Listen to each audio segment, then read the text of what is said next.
Hello friends, कल हमने circular motion तक कंप्लीट कर लिया था।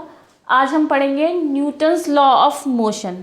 ठीक है, इससे पहले मैं कुछ लोगों की क्वेरी है कि सेक्शन बी कब से मैं शुरू करूँगी।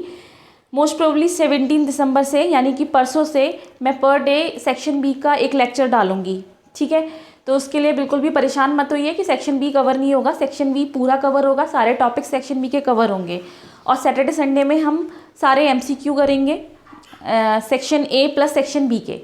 ठीक है, तो बिल्कुल परेशान होने की ज़रूरत नहीं है, बस यूं ही बने रहिए और पढ़ते रहिए। चलिए शुरू करते हैं। Newton's law of motion. हम सभी को पता है न्यूटन ने 3 लॉ दिए थे मोशन के लिए। ठीक है, गति के लिए।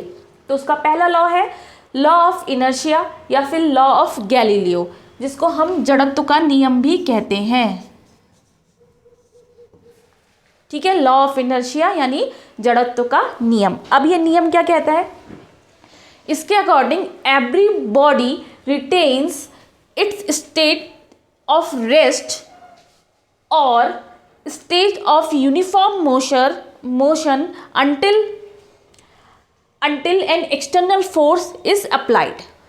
मतलब कोई भी बॉडी जो कि रेस्ट की पोजीशन में है या फिर यूनिफॉर्म वेलोसिटी से मोशन कर रही है, तब तक वो अपनी स्टेज नहीं छोड़ेगी जब तक कि उस पर कोई बाह्य बल नहीं लगाया जाता, यानी कि कोई फोर्स अप्लाई नहीं किया जाता। ये टेंडेंसी होती है। ठीक है, इसी टेंडेंसी को बोलते हैं इनर्शिया, जड़त्व, कि कोई भी बॉडी अपनी स्टेज छोड़ना नहीं चाहती है जब तक कि उस पर बल नहीं लगाया जाए, फोर्स ना लगाया जाए। ठीक है, अब ये जो इनर्शिया है ये 3 टाइप्स का है।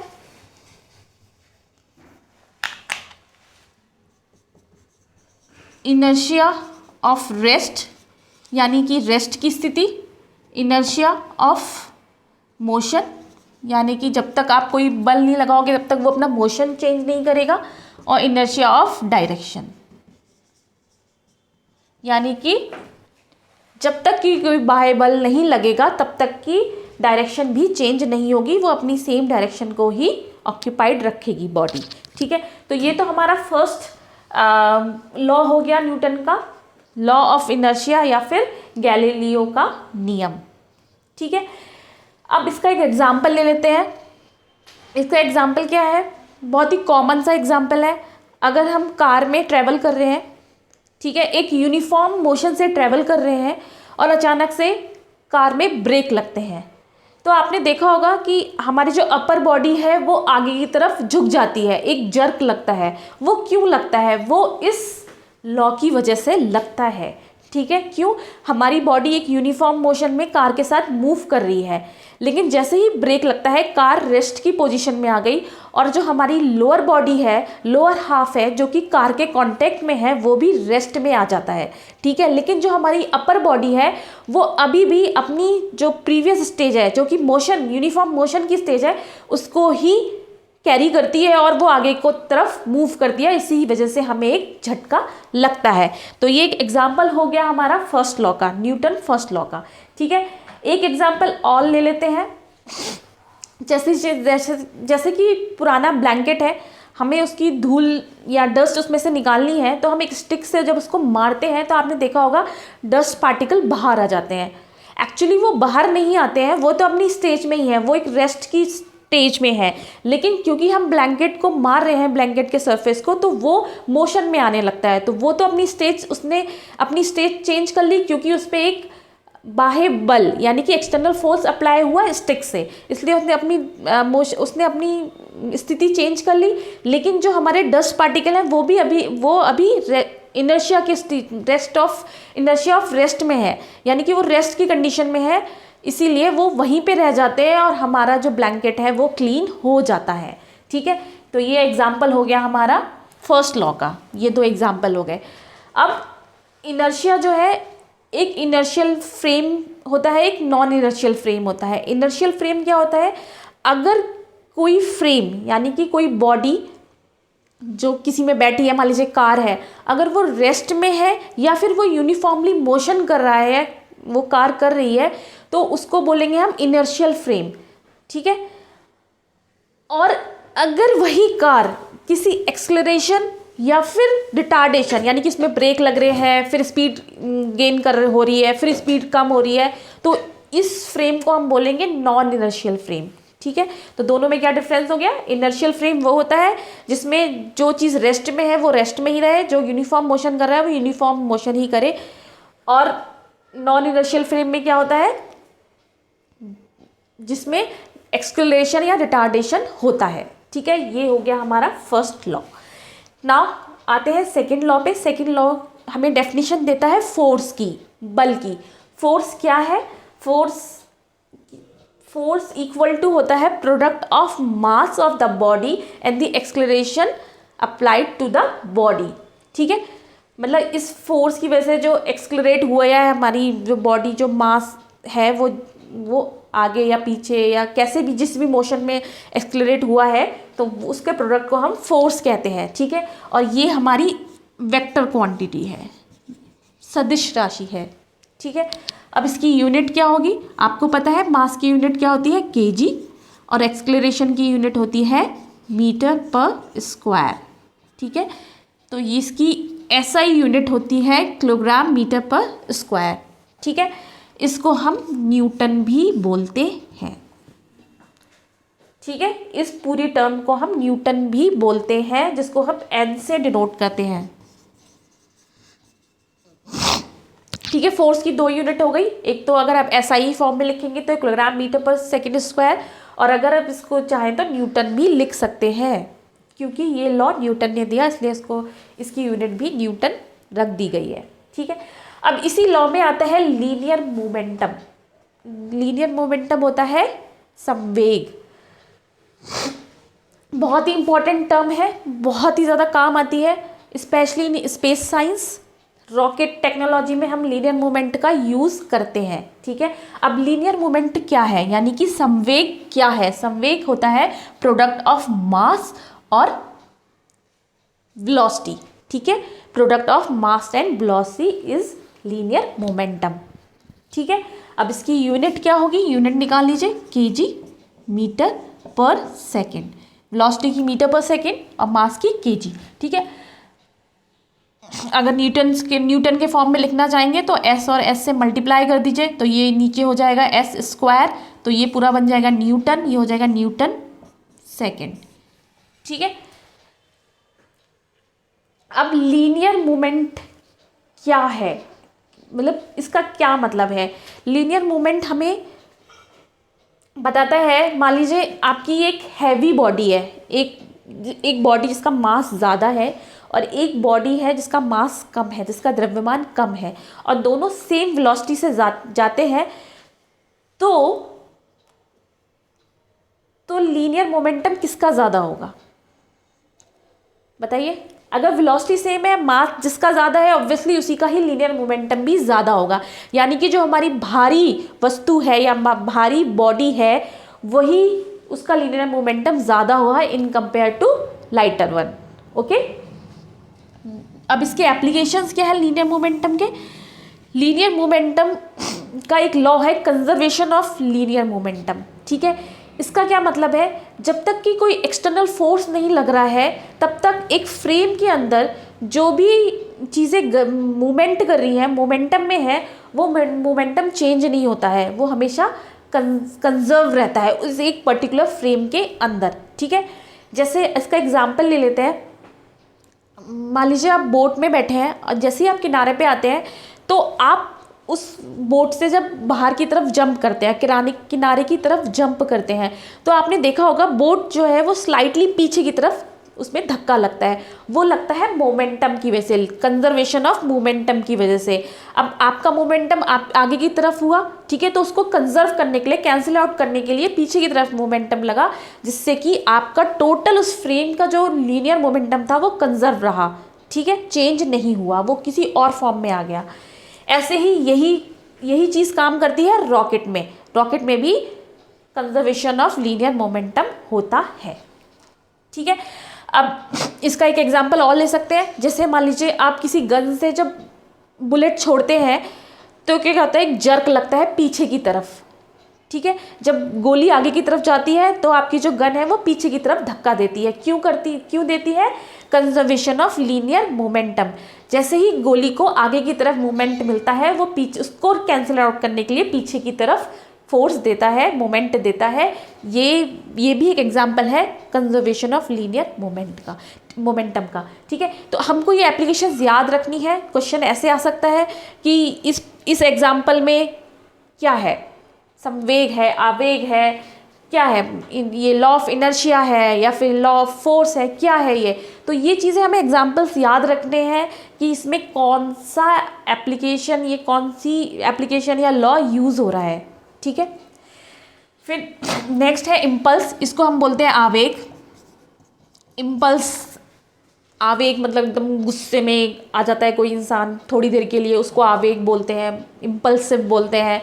तो सेम चीज़ यहाँ पे भी इम्पल्स होता है कुछ क्षणों के लिए, कुछ सेकंड्स के लिए, जो एक एक्सटर्नल फोर्स लगता है जिसकी वजह से बॉडी अपनी इनिशियल स्टेज उसकी चेंज हो जाती है। ठीक है, इसको बोलते हैं आवेग। ये बहुत छोटे से टाइम ड्यूरेशन के लिए होता है, इसीलिए जो भी मोमेंटम, जो एक बॉडी मूव कर रही है उसके मोमेंटम में जो चेंज आता है उसको ही इम्पल्स कहते हैं। तो उसको कैसे कैलकुलेट करते हैं? उसको कैलकुलेट करते हैं force into time interval. Force, जो भी फोर्स लगा एक छोटे से टाइम में, जो फोर्स लगा वो मल्टीप्लाई विथ टाइम इंटरवल, जो भी वो छोटा सा टाइम, सेकेंड, मिली सेकेंड, जितनी देर के लिए लगा उसके मल्टीप्लिकेशन को ही इम्पल्स कहते हैं। ठीक है, अब इसकी यूनिट बहुत इंपॉर्टेंट है, कई बार आ चुकी है। फोर्स की यूनिट आपको पता है न्यूटन और टाइम की सेकंड, तो इसकी न्यूटन सेकंड हो गई। अगर एसआई के फॉर्म में लिखें तो फोर्स क्या होता है? एमए मतलब किलोग्राम मीटर पर सेकेंड स्क्वायर इनटू सेकेंड। तो सेकेंड से सेकेंड कट गया, ये हो गया किलोग्राम मीटर पर सेकेंड।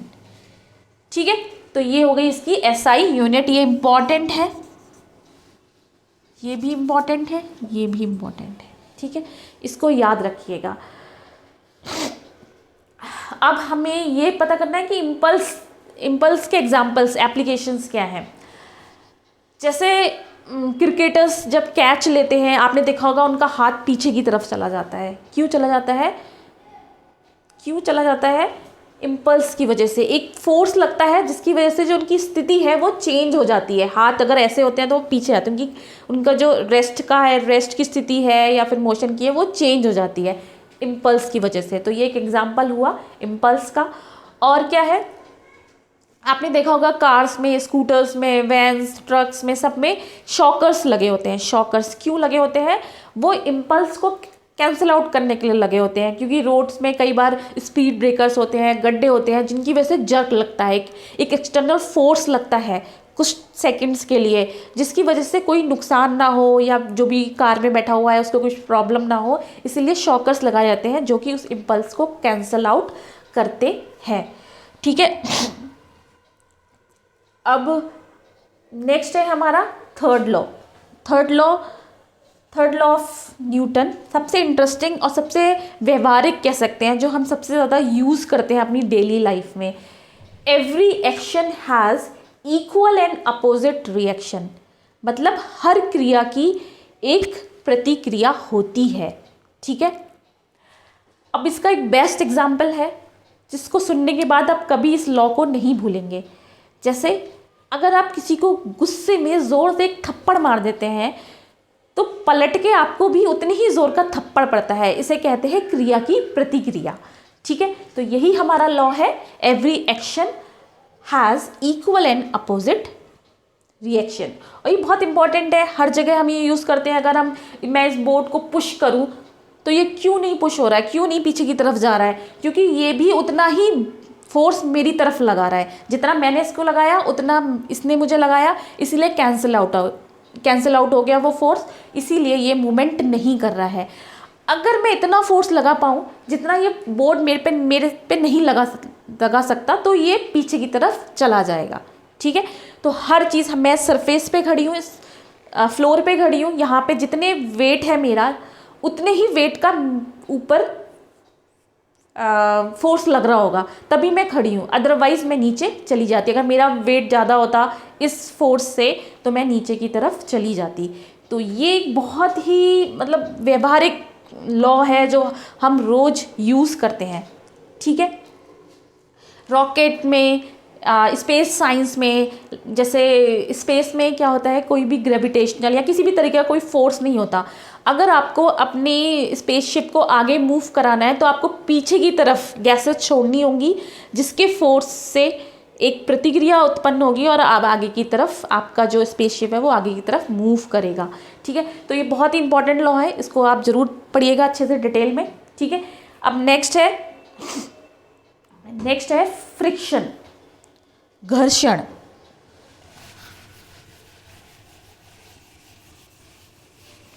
ये लॉज हमारे यहाँ कंप्लीट हो गए। इसके एप्लीकेशंस मैं आपको पीडीएफ प्रोवाइड कर दूंगी, उसमें काफ़ी डिटेल में दिया हुआ है और इसके एप्लीकेशंस भी दिए हुए हैं, और बाकी क्वेश्चंस हम इसके एमसीक्यू जब करेंगे तो इसके क्वेश्चंस करेंगे, ठीक है। अब नेक्स्ट है हमारा फ्रिक्शन।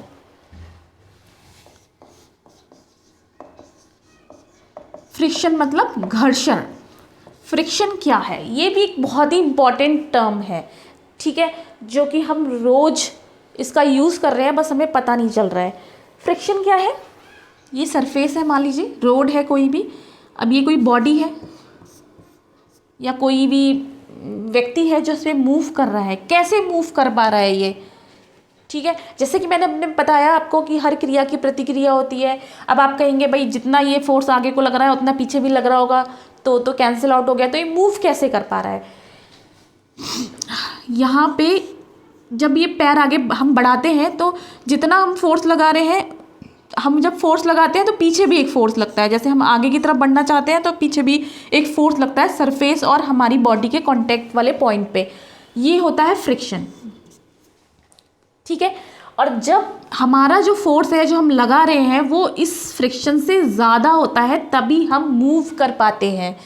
अगर ये दोनों इक्वल होंगे तो हम मूव नहीं कर पाएंगे। मान लीजिए कोई बहुत ही रफ सरफेस है, ठीक है, इस पर एक बॉल हमने रख दी, हमने हल्के से पुश कर दिया, लेकिन ये मूव नहीं कर रही है क्योंकि जो इसका फ्रिक्शन है, जो इस पर फ्रिक्शन हमने आगे की तरफ फोर्स लगाया और जो फ्रिक्शन इस पर है वो ये दोनों इक्वल है या फिर ये ज़्यादा है, इसीलिए ये मूव नहीं कर पा रहा है, ठीक है।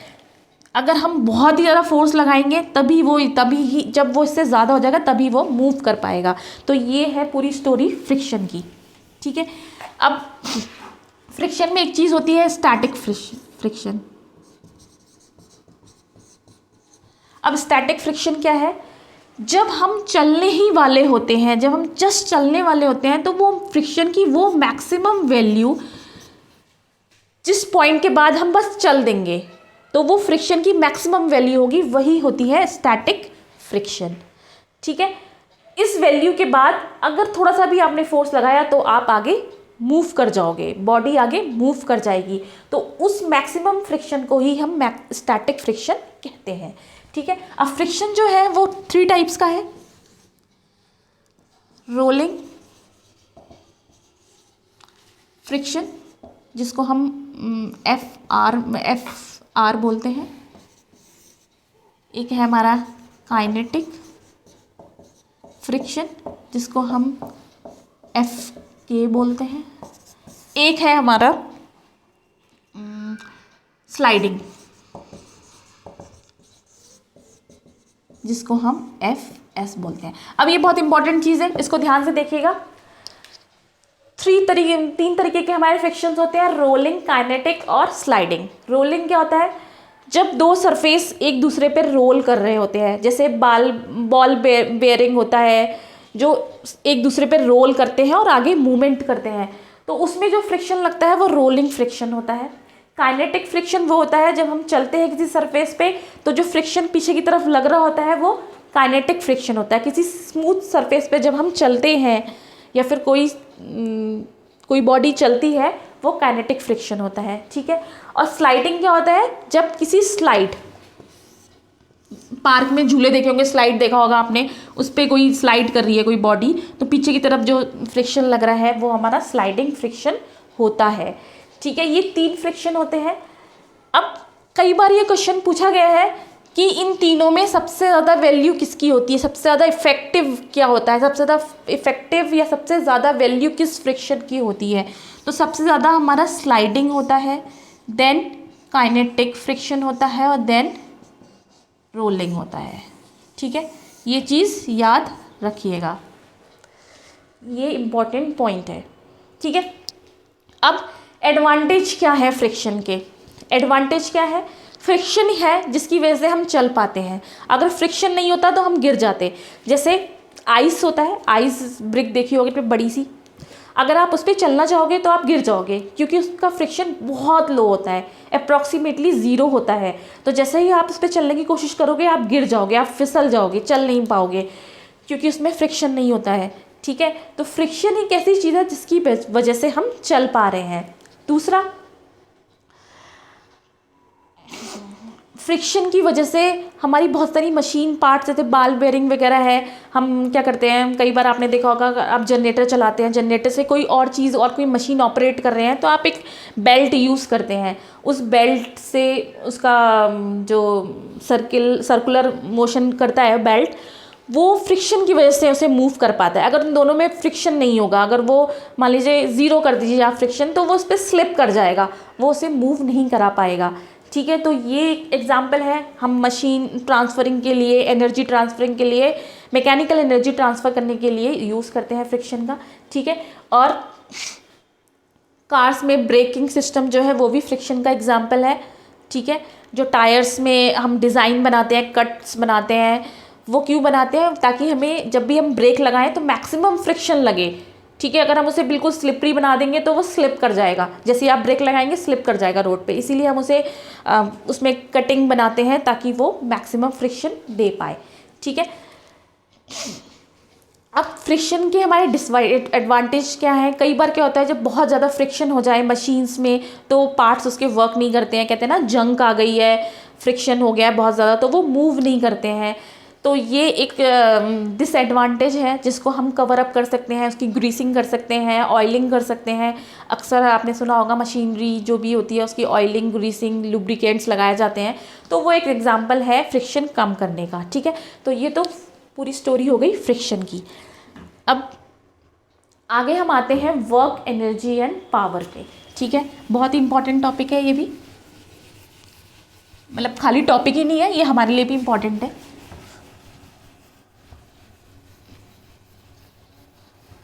Work, energy, power. वर्क मतलब कार्य। ठीक है, वर्क क्या है? वर्क होता है W=Fs। इसका मतलब ये हुआ, जो भी फोर्स हमने लगाया उस फोर्स की वजह से जो भी डिस्प्लेसमेंट हुआ, विस्थापन हुआ,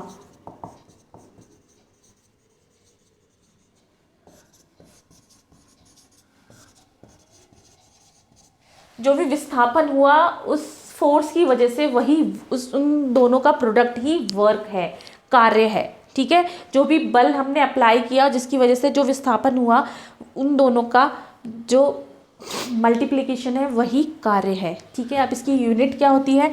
ये एक स्केलर क्वांटिटी है, अदिश राशि है। ठीक है, स्केलर है। अब यूनिट क्या है इसकी? यूनिट है इसकी एफ की यूनिट क्या होती है? न्यूटन, और एस क्या और डिस्प्लेसमेंट है यानी कि मीटर। ठीक है, इसको हम जूल भी बोलते हैं, जिसको जे से डिनोट करते हैं। ठीक है, ये समझ में आया आपको? इसको हम जूल भी बोलते हैं। ठीक है, और अगर आपको फर्दर इसको ब्रेक करना हो तो इसको आप कर लीजिएगा।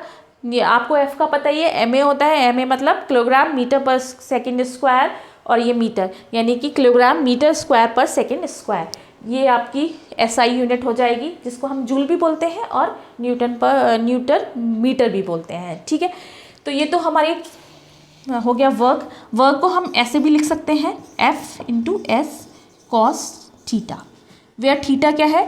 थीटा एंगल है, जो भी डिस्प्लेसमेंट, जैसे मान लीजिए आपने एक बॉडी पे फोर्स लगाया और उसका डिस्प्लेसमेंट हुआ, तो जो इन दोनों के बीच का जो एंगल है वो थीटा होता है। ठीक है, ये फोर्स है और ये आपका डिस्प्लेसमेंट, इन दोनों के बीच के एंगल को थीटा बोलते हैं। ठीक है, अगर ये एंगल ज़ीरो है यानी कि आपने फोर्स भी इसी डायरेक्शन में लगाया, डिस्प्लेसमेंट भी इसी डायरेक्शन में हुआ, एफ भी इधर ही लगा और एस भी इधर ही इसी डायरेक्शन में है, तो ये एंगल थीटा क्या हो जाएगा? ज़ीरो, यानी कि कॉस 0 डिग्री, तो ये आ जाएगा एफ एस। उस केस में W=Fs। लेकिन अगर यही फोर्स आपका परपेंडिकुलर है यानी कि 90 डिग्री है तो ये एंगल हो जाएगा 90 डिग्री, और cos 90 क्या होता है 0, cos 90 होता है 0, तो ये वर्क हो जाएगा हमारा 0। ठीक है, अब 2 टाइप्स के वर्क होते हैं, पॉजिटिव वर्क और नेगेटिव वर्क। पॉजिटिव क्या होता है, पॉजिटिव का मतलब ये है आपने जब कोई फोर्स अप्लाई किया और जो आपका डिस्प्लेसमेंट है वो भी उसी डायरेक्शन में है, ठीक है, अलॉन्ग विद द फोर्स, जो मैंने बताया आपको, अगर आपने फोर्स इधर अप्लाई किया और डिस्प्लेसमेंट भी इसी डायरेक्शन में है तो वो तो हो गया हमारा पॉजिटिव फोर्स, पॉजिटिव वर्क। ठीक है, अब नेगेटिव वर्क क्या होगा, नेगेटिव वर्क का मतलब है आप फोर्स तो इस डायरेक्शन में लगा रहे हैं लेकिन डिस्प्लेसमेंट जो आ रहा है वो इस डायरेक्शन में। ठीक है, आप फोर्स ऐसे लगा रहे हैं और जो विस्थापन हो रहा है वो अपोजिट डायरेक्शन में हो रहा है, तो ये जो हुआ ये होगा हमारा नेगेटिव वर्क, इसको बोलेंगे नेगेटिव, नकारात्मक कार्य। और अगर सेम डायरेक्शन में है लाइक दिस तो ये हमारा होगा पॉजिटिव वर्क यानी कि सकारात्मक कार्य। ठीक है, अब पॉजिटिव का तो बहुत सारे एग्जाम्पल्स हैं, आपने एक बॉक्स है, आप बॉक्स को फोर्स लगा रहे हो, आगे धकेल रहे हो तो डॉग आगे जा रहा है, तो ये तो हमारा पॉजिटिव वर्क हो गया। बहुत सारे एग्जाम्पल्स हैं इसके, किसी भी चीज़ को आप फोर्स लगाओ आगे की तरफ, वो आगे की तरफ मूव करेगी। अब आप पूछेंगे भाई नेगेटिव ऐसा कौन सा वर्क है जो नेगेटिव है, हमें तो याद नहीं है, तो ये आप ऐसे देख सकते हैं, अगर आपके पॉजिटिवली चार्ज 2 बॉडीज़ हैं, पॉजिटिव है, आप उन दोनों को फोर्स लगाओ एक दूसरे की तरफ, लेकिन वो क्या करेंगे, पॉजिटिव को रिपेल करेगा और वो पीछे की तरफ जाएंगे। ठीक है, उनका जो डिस्प्लेसमेंट होगा, उनकी जो टेंडेंसी होगी वो अपोजिट डायरेक्शन होगी डिस्प्लेस होने की। ठीक है, जब आप फोर्स लगाओगे पॉजिटिवली चार्ज बॉडीज़ को एक दूसरे के करीब लाने की, तो वो रिपेल करेंगे एक दूसरे को। तो ठीक है, ये एग्जाम्पल हो गया आपका नेगेटिव वर्क का। ठीक है, और क्या हो गया, बहुत ही रफ सरफेस है, आप उस पर स्लाइड करोगे तो आप मूव नहीं कर पाओगे इजीली। ठीक है, वो भी एक नेगेटिव वर्क है, उसमें मतलब आपका फोर्स जो है, फ्रिक्शन फोर्स ऊपर की तरफ लग रहा है और आप स्लाइड कर रहे हो नीचे की तरफ। ठीक है, तो ये भी आपका हो गया नेगेटिव वर्क। अब बात करते हैं ज़ीरो वर्क कब होगा, ज़ीरो वर्क कब होगा,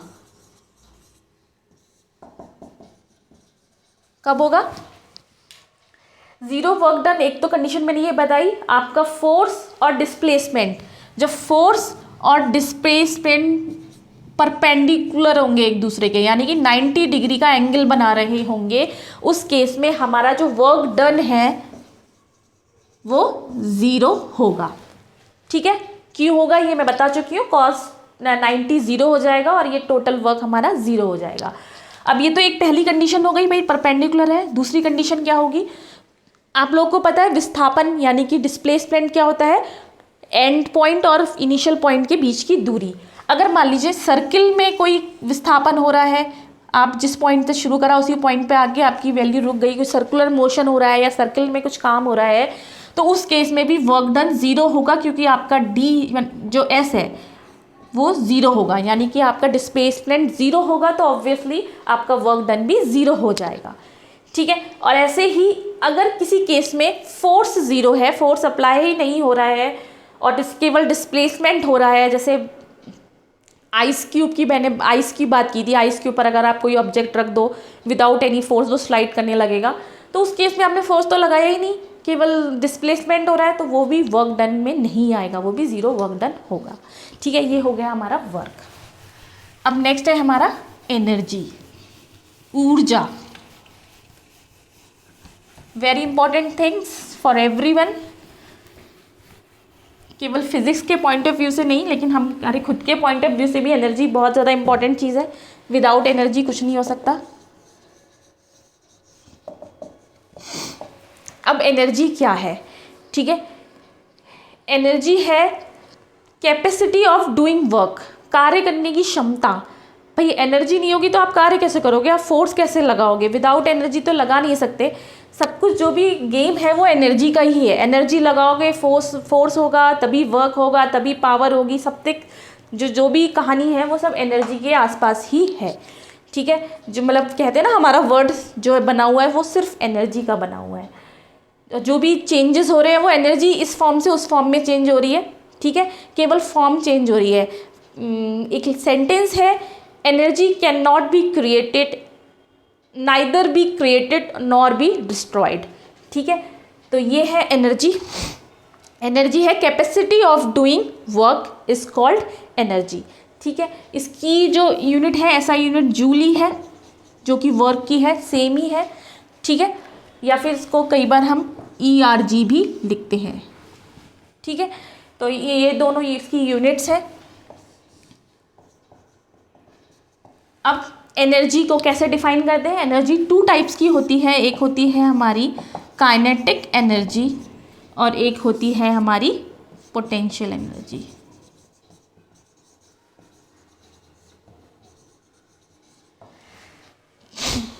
ये तो गतिज ऊर्जा होती है और ये होती है हमारी स्थितिज ऊर्जा, आई थिंक यही वर्ड है, स्थितिज ऊर्जा और गतिज ऊर्जा, गति ऊर्जा, आई थिंक। आप एक बार देख लीजिएगा उसको, ठीक है। मैं PDF डालूंगी हिंदी में भी, उसमें आप देख लीजिएगा जिसको हिंदी में देखना है, ठीक है। तो ये हो गया हमारा काइनेटिक एनर्जी और ये हो गई पोटेंशियल एनर्जी। ये 2 टाइप्स की एनर्जी होती है। अब काइनेटिक एनर्जी क्या होती है? काइनेटिक मतलब गति की, गति, कोई वस्तु या कोई बॉडी गति पे है, मोशन कर रही है, उसमें जो एनर्जी है उस टाइम पे वो हमारी काइनेटिक एनर्जी होती है, ठीक है। और कोई वस्तु जब रेस्ट की कंडीशन में है लेकिन अबाउट टू मूव, मतलब मूव करने ही वाली है या वो क्षमता रखती है मूव करने की, तो उसको हम बोलते हैं पोटेंशियल एनर्जी। अब इसका फॉर्मूला क्या होता है? इसको हम डिनोट करते हैं KE से। इसका फॉर्मूला होता है 2mv स्क्वायर, वेयर m जो है मास है और v जो है वेलोसिटी है, ठीक है। ये इसका फॉर्मूला हो गया। अगर हम इसको मोमेंटम की उसमें लिखना चाहेंगे तो लिख सकते हैं 12p/m, ठीक है। ये हमारा लीनियर मोमेंट हो गया, मोमेंटम हो गया,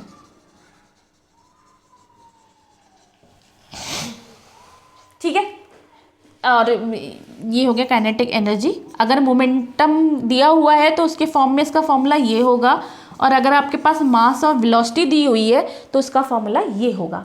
और कई बार ये क्वेश्चन पूछा गया है कि अगर काइनेटिक एनर्जी को हम डबल कर दें, 2 टाइम्स कर दें या डबल कर दें, तो हमारी जो लीनियर मोमेंटम है उस पर क्या इफेक्ट पड़ेगा? बताइए क्या इफेक्ट पड़ेगा? अगर इसको हम डबल कर देते हैं तो हमारा लीनियर मोमेंटम क्या होगा? क्या होगा अगर इसको हम डबल करेंगे? सॉरी, क्वेश्चन ये था, सॉरी क्वेश्चन था हमारा, अगर हम अगर हम मोमेंटम को डबल कर देते हैं तो काइनेटिक एनर्जी पे इसका क्या इफेक्ट होगा?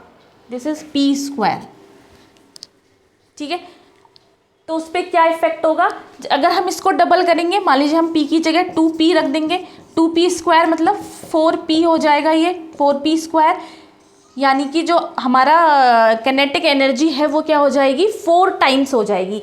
ये इंपॉर्टेंट क्वेश्चन है, कई बार पूछा गया है कि अगर हम मोमेंटम को डबल कर देते हैं तो काइनेटिक एनर्जी क्या होगी? तो हमारी काइनेटिक एनर्जी 4 टाइम्स बढ़ जाएगी, ठीक है। ये चीज़ याद रखिएगा, वेरी वेरी इंपॉर्टेंट। नेक्स्ट, अब काइनेटिक एनर्जी का एग्जांपल ले लेते हैं एक।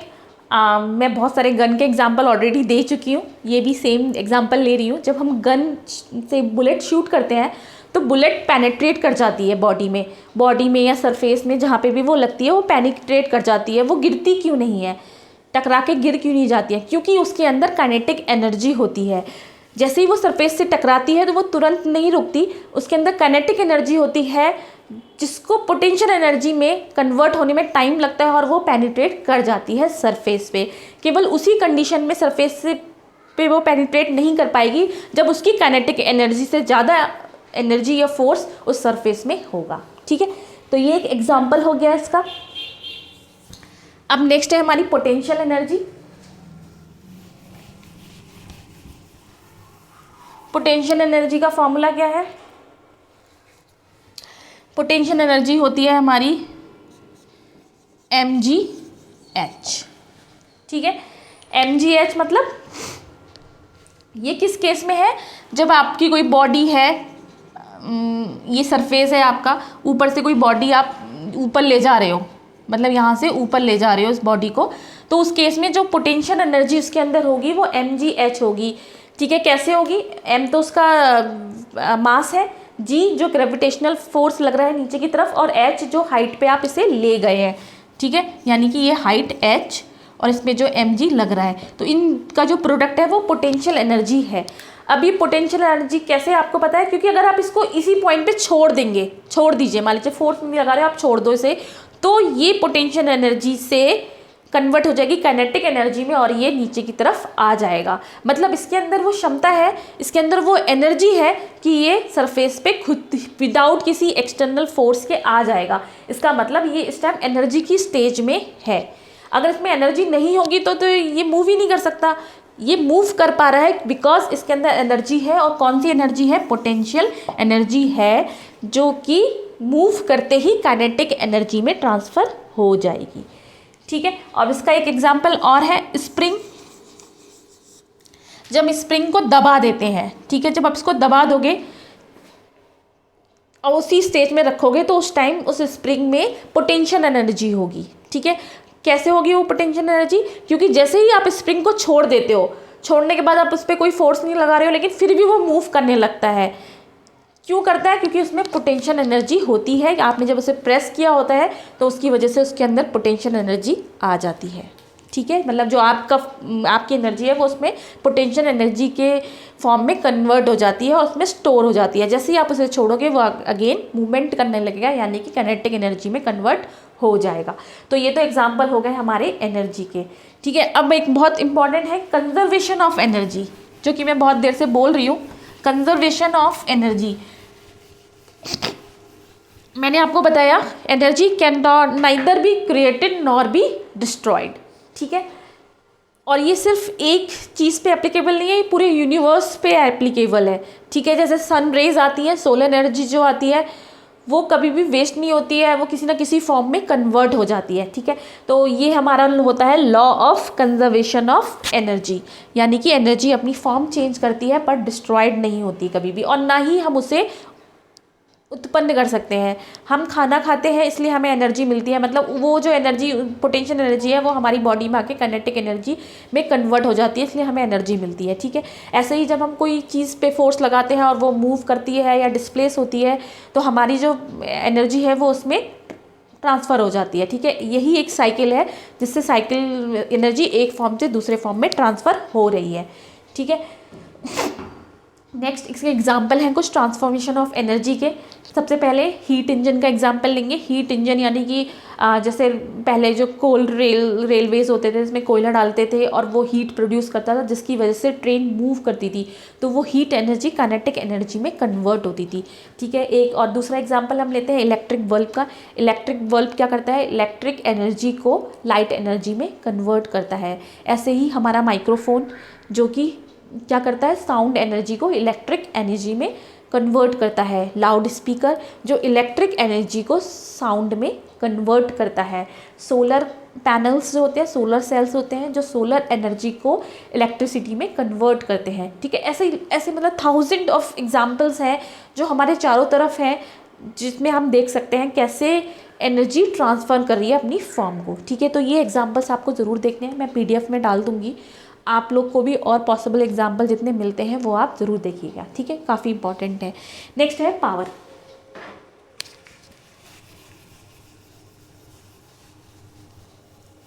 सामर्थ्य।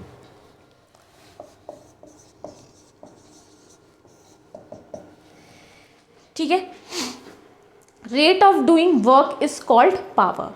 ठीक है, किस रेट से आप किसी कार्य को करते हैं उसको ही पावर या सामर्थ्य कहते हैं। ठीक है, पावर का फॉर्मूला होता है power equals to work done upon time taken.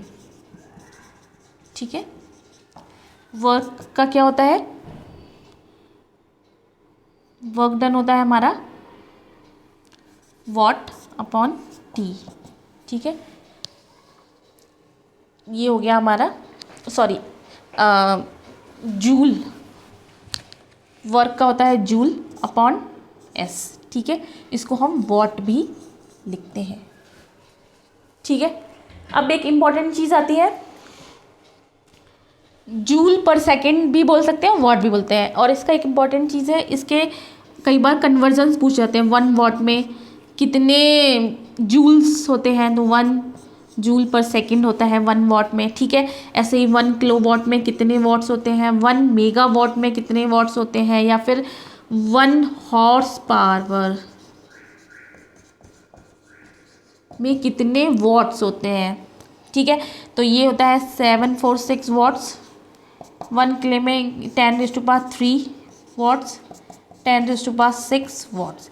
ये इम्पॉर्टेंट है, ठीक है, ये लिख लीजिए या नोट कर लीजिए या पीडीएफ में देख लीजिएगा। ये इंपॉर्टेंट है कि 1 वॉट में कितने जूल्स होते हैं, जूल्स पर सेकंड होते हैं, कितने किलोवाट, मेगावाट और हॉर्स पावर काफ़ी इंपॉर्टेंट है, क्योंकि हम यूज़ करते हैं अपने इलेक्ट्रिसिटी डिपार्टमेंट में, ठीक है। नेक्स्ट है कि 1 वॉट पर सेकंड में कितने जूल होते हैं, 1 जूल्स होते हैं, ठीक है। 1 वॉट पर आवर में कितने होते हैं, ठीक है। तो ये कैसे बताएंगे हम, ये होते हैं हमारे 3600 जूल्स, यानी कि इसको हम सेकंड में कन्वर्ट करेंगे। जब सेकंड में कन्वर्ट करेंगे तो ये वैल्यू क्या होगी, ऊपर आ जाएगी, ठीक है। अपॉन करेंगे, अपॉन 60 × 60, 1/60 × 60, तो वो 60 × 60 क्या हो जाएगा, ऊपर आ जाएगा। कैसे बता रही हूँ मैं, ये है 1/आवर है, ठीक है। आवर को कैसे कन्वर्ट करेंगे, 1 सेकेंड में 1/60, मतलब ये मिनट में कन्वर्ट हो गया। अब मिनट को कैसे करेंगे, 1/60, तो ये 60 × 60 क्या हो जाएगा, 1/3600, ये 3600 आ जाएगा ऊपर, तो ये हो जाएगा 3600 जूल, ठीक है। तो ये हो जाएगा 1 आवर, ठीक है। ऐसे ही अगर हम लिखेंगे 1 किलोवाट पर आवर, तो ये कितना होगा, ये होगा 3.6 × 10⁻6 जूल्स, ठीक है।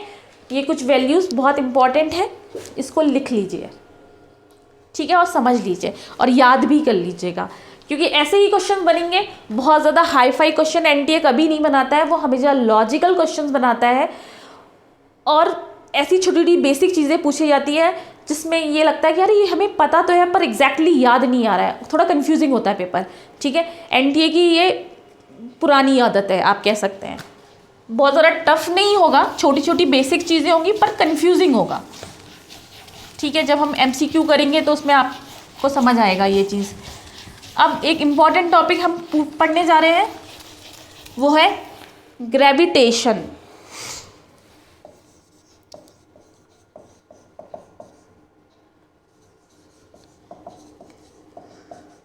ग्रेविटेशन, ठीक है।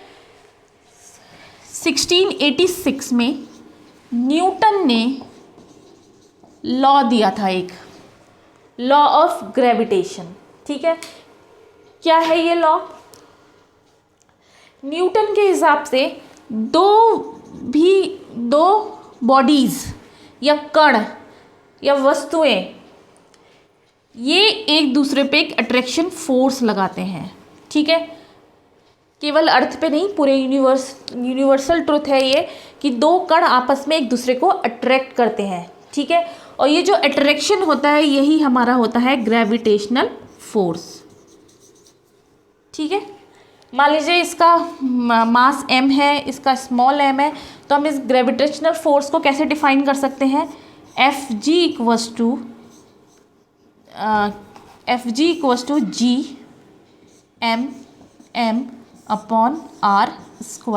r क्या है, इन दोनों के बीच की डिस्टेंस, और g क्या है, g है हमारा ग्रेविटेशनल कांस्टेंट,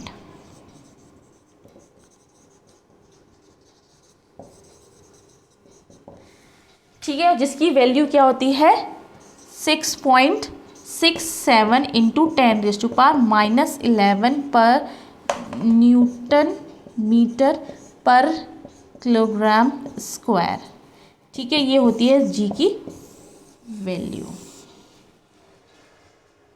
बहुत छोटी वैल्यू है। आप देख रहे हो यहाँ पे -11 है, बहुत छोटी वैल्यू है ये, ठीक है। तो अगर हम इसकी प्रॉपर्टीज़ के बारे में बात करें तो इसकी प्रॉपर्टी, ये फोर्स हमेशा दो वस्तुएं आपस में एक दूसरे को अट्रैक्ट करती है, ठीक है, और जिस कांस्टेंट से अट्रैक्ट करती है उसकी वैल्यू बहुत ही कम होती है, बहुत ही लाइट स्लाइट होती है, -11 बहुत छोटी वैल्यू हो गई, लेकिन अट्रैक्शन होता है, ठीक है। अब ये इसमें कन्फ्यूज़न हो सकता है याद करने में, इसको कैसे याद करेंगे आप, जी की वैल्यू कैसे निकालेंगे, ये हो गया न्यूटन, ठीक है, ये हो गया केजी और ये हो गया मीटर स्क्वायर। तो अगर आप जी की वैल्यू निकालें तो न्यूटन मीटर स्क्वायर और ये नीचे अपॉन में आ जाएगा केजी स्क्वायर। तो ये इसकी यूनिट यहाँ से भी निकाल सकते हैं, ये फॉर्मूला इंपॉर्टेंट है, इसको नोट कर लीजिएगा, ठीक है। तो ये तो बात हो गई हमारी Newton universal law of gravitation, ठीक है। ये है Newton universal law of gravitation, जिसका फॉर्मूला है Fg, यानी कि ये है ग्रेविटेशनल फोर्स, ग्रेविटेशनल फोर्स। ये किसके इक्वल होता है, जो दो बॉडीज है उन दोनों के मास के प्रोडक्ट के अपॉन जो भी उनके बीच की दूरी है, ये जैसे जैसे दूरी बढ़ती जाएगी वैसे वैसे ये फोर्स कम होता जाएगा, क्योंकि ये इसका इन्वर्सली प्रोपोर्शनल है, ठीक है। जैसे जैसे ये डिस्टेंस कम होती जाएगी ये फोर्स बढ़ता जाएगा। और जो जी है ये एक कांस्टेंट वैल्यू है जो कि बहुत ही छोटी है, -6.67 इंटू 10⁻⁻11, ठीक है। अब बात करते हैं ग्रेविटी की। ये तो ग्रेविटेशनल लॉ हो गया। अब ग्रेविटी क्या है, ग्रेविटी क्या है, वो फोर्स जो अर्थ लगाती है किसी भी ऑब्जेक्ट या बॉडी पे, ठीक है। हम इस अर्थ पे क्यों रुके हुए हैं, क्योंकि हमारे एक फोर्स लग रहा है अर्थ की तरफ से, एक ग्रेविटेशनल फोर्स लग रहा है जिसकी वजह से हम अर्थ पे है, और इस फोर्स को बोलते हैं ग्रेविटी, गुरुत्वाकर्षण, ठीक है। ये क्या होता है, ये होता है G = G m/e/r/e, ठीक है। ये है हमारी ग्रेविटी G। ये है हमारा ग्रेविटेशनल कांस्टेंट जो अभी मैंने पीछे बताया था, जिसकी वैल्यू थी 6.67 into 10⁻⁻11 newton metre square upon kilogram, ठीक है, स्क्वायर। एम क्या है, एम है हमारा मास ऑफ अर्थ, आर क्या है, रेडियस ऑफ अर्थ, ठीक है। अब जी कांस्टेंट है, इसकी वैल्यू डिफाइन है, M mass of earth constant है, सबको पता है, R radius of earth constant है, ये तीनों ही कांस्टेंट है, तो जी की वैल्यू भी फिक्स है, कितनी है, 9.8 मीटर पर सेकेंड स्क्वायर, ठीक है, मीटर पर सेकेंड स्क्वायर, ये है इसकी वैल्यू। अब हमें ये देखना है कि ये जी कब इंक्रीज होगा, कब डिक्रीज होगा, किन कंडीशन में ये इंक्रीज होगा, किसमें डिक्रीज होगा, ठीक है। सबसे पहले जो ये ग्रेविटेशनल फोर्स जिसकी वैल्यू 9.8 है अर्थ पे, इसी ग्रेविटेशनल फोर्स की वैल्यू मून पर कितनी हो जाती है, 1/6 टाइम हो जाती है मून पर, ठीक है। इसको अगर हम 6 से डिवाइड कर देंगे तो ये जो वैल्यू आएगी वो हमारी ग्रेविटी की वैल्यू हो जाएगी मून पर, चंद्रमा पर, ठीक है, 6 टाइम्स लेस होती है अर्थ से मून पे, ठीक है। अब हम बात करते हैं कि जी कब वेरी करता है, वेरिएशन क्या क्या होते हैं जी में। सबसे पहले अगर आप अर्थ के सरफेस से ऊपर जा रहे हैं तो जी की वैल्यू रिड्यूस होगी, ठीक है। आप जैसे जैसे अर्थ से दूर जाते जाओगे वैसे वैसे जी रिड्यूस होता जाएगा। सेम ऐसे ही आप अर्थ के अंदर जा रहे हो, मतलब गड्ढा खोद रहे हो या कुआं खोद रहे हो, उसके अंदर जा रहे हो तो भी जी की वैल्यू कम होती जाएगी।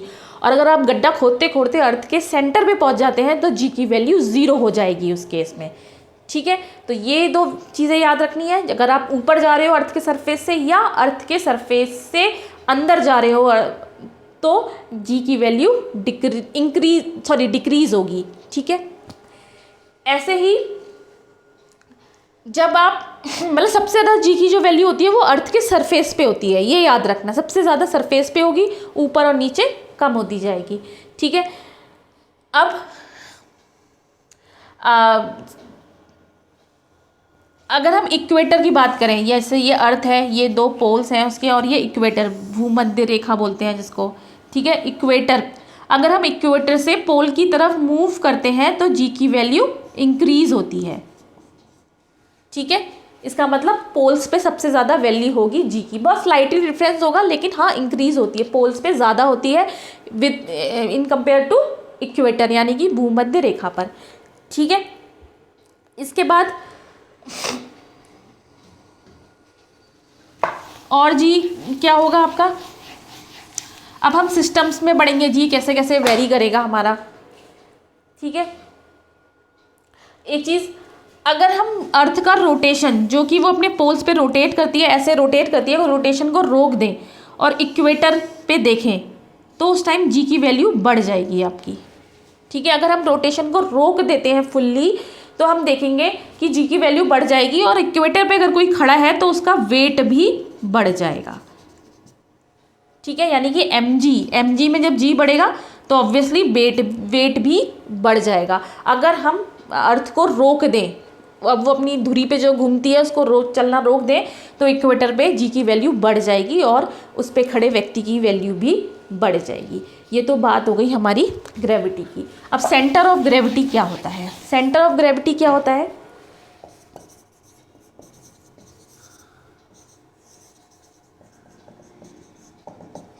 सेंटर ऑफ ग्रेविटी क्या होता है, जब जो भी कोई बॉडी है कोई, तो हम ये मान के चलते हैं किसी एक पॉइंट पे, सरफेस पे किसी एक पॉइंट पे इस पूरी बॉडी का जो मास होगा वो किसी एक पॉइंट पे लग रहा होगा, इसको बोलते हैं M G, centre of gravity बोलते हैं। ठीक है, अगर हम अगर हमारा कंट्रोल में है तो ये बॉडी डिस्प्लेस नहीं होगी, गिरेगी नहीं।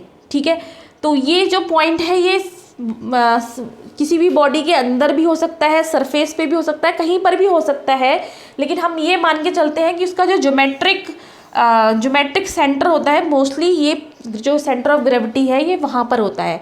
ठीक है, जैसे स्क्वायर का सेंटर ऑफ ग्रेविटी यहाँ पर होता है, तो हम ये मान के चलते हैं जो स्क्वायर है उसका जो सेंटर ऑफ ग्रेविटी है वो ये है, उसके ज्योमेट्रिक सेंटर पे। ठीक है, किसी भी ऑब्जेक्ट या बॉडी के ज्योमेट्रिक सेंटर पे सेंटर ऑफ ग्रेविटी होता है, जिसको हम मानते हैं उस पॉइंट पे सारा उसका मास या वेट लाई करता है। ठीक है, ये हो गया हमारा सेंटर ऑफ ग्रेविटी। अब दो टर्म्स है हमारी, हम जो बार बार यूज़ कर रहे हैं, मैं उसको एक बार डिफाइन करना चाहती हूँ ताकि क्लियरिटी हो जाए आपके माइंड में। कई लोगों को काफ़ी कन्फ्यूज़न रहता है कि मास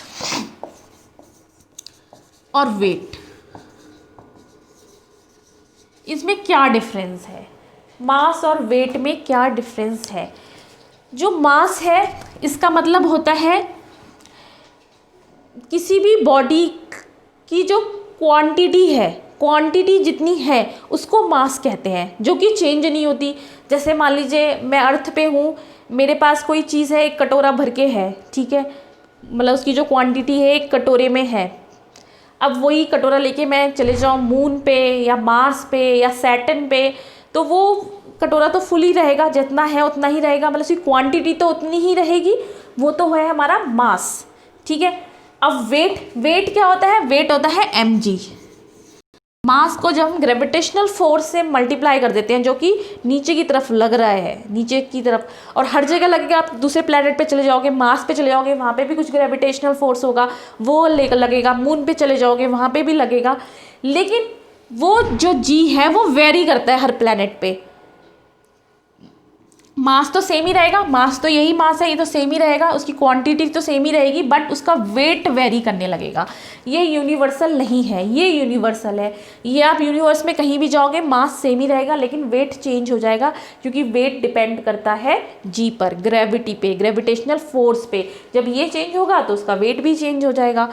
तो इसको मेज़र करने के लिए हम कोई भी बैलेंसिंग जो डिवाइस होती है, जैसे ये जो तराजू बोलते हैं जिसको, वो ले सकते हैं, उससे हम मास को मेज़र कर सकते हैं। और इसके लिए मोस्टली हम स्प्रिंग लेते हैं। ठीक है, स्प्रिंग से वेट करते हैं, जो भी mg हमारा नीचे की तरफ लग रहा है उसकी वैल्यू आ जाती है स्प्रिंग से जब हम इसको वेट करते हैं। ठीक है, तो ये जो डिफरेंस हो गया वेट और मास में। वेट यूनिवर्सल नहीं है, मास यूनिवर्सल है।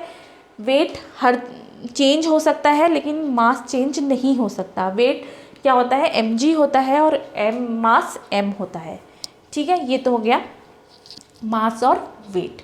और आई थिंक आज के लिए इतना सफिशेंट है। अगर कोई भी क्वेरी है इससे रिलेटेड आप मुझे बताइएगा।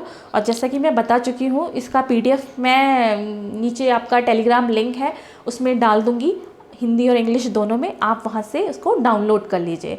ठीक है, और रही बात सेक्शन बी की, तो जल्द ही हम 1-2 दिन में उसके लेक्चर्स भी शुरू करेंगे।